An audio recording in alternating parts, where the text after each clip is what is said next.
Around the world, people are watching that ludicrous interview with Vladimir Putin conducted by Tucker Carlson, and we must not fall for this tissue of lies. Above all, Hi guys, it's Ed. Welcome back to Warthog Defense. At the beginning of the war in Ukraine, which by the way Warthog Defense has been covering from the start, even you haven't seen me in the past, most of the videos featured javelins and other types of anti-tank weapons. Then the focus shifted to artillery. We had the first US supplies M777 howitzers, and the culmination came with the mighty HIMARS. Even though Russians adapted to the Ukrainian strategy, the main thing is that Ukraine is always a step ahead of the Russian aggressors, which helped them overcome the Russian advantage in numbers. Right now, we can say that everything is about drones, and once again, Ukrainians are a step ahead.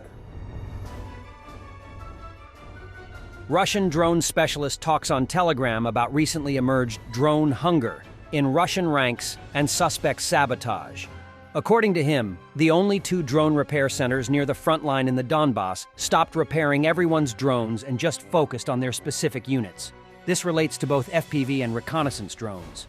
They can't fundraise for drones as this is illegal, and all orders must come through Ministry of Defense, and it takes forever. The recent strike on a training center which killed 20 operators adds to the conspiracy. On the question of the systematic actions of our enemy in our rear, over the course of 3 months, a number of incidents occurred, which for all intents and purposes cannot be considered separately from each other. Together, they give the impression that a special operation is being carried out against the Russian army. It is impossible to get rid of this feeling. It's hard to believe this stupidity and not a betrayal. It's no secret that drones are vital to modern warfare. Without them, there will be no offensive or reconnaissance. It's clear. There are both FPV drones, which usually just fly in one direction, and regular drones, Mavics, Autels, and even FIMI. The second point is that drones break down.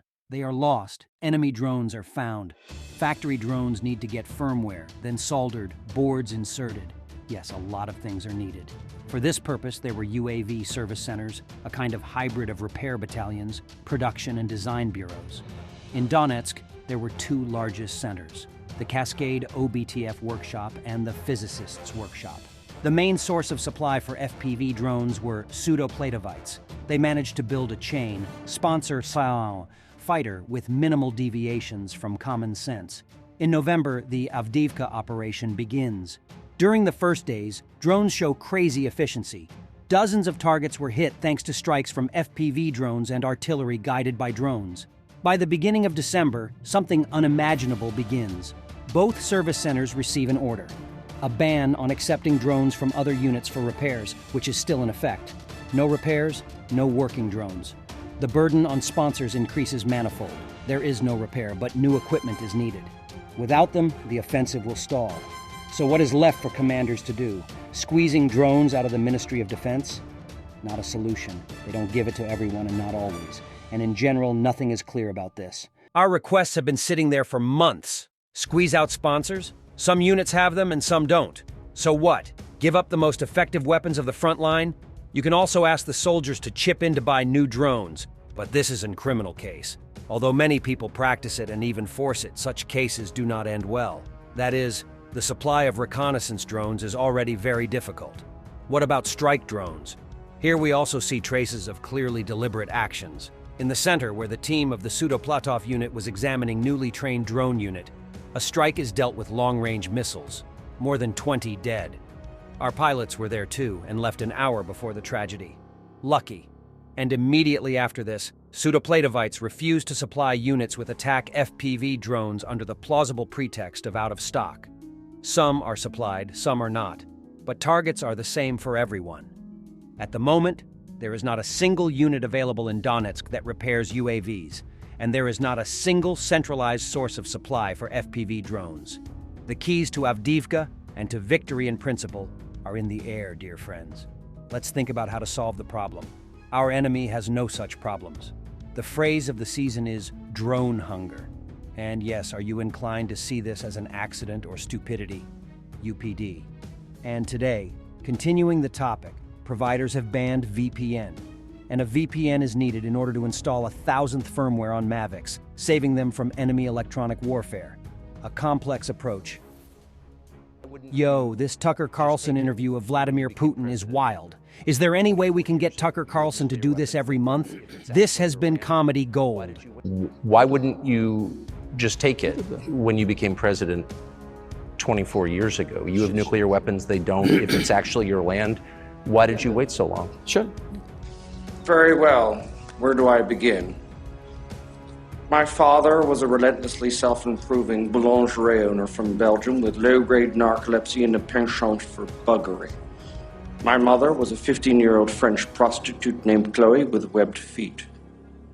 My father would womanize, he would drink, he would make outrageous claims like he invented the question mark. Sometimes he would accuse chestnuts of being lazy, the sort of general malaise that only the genius possess and the insane lament. My childhood was typical. Summers in Rangoon, luge lessons. In the spring, we'd make meat helmets. When I was insolent, I was placed in a burlap bag and beaten with reeds. Pretty standard, really. At the age of 12, I received my first scribe.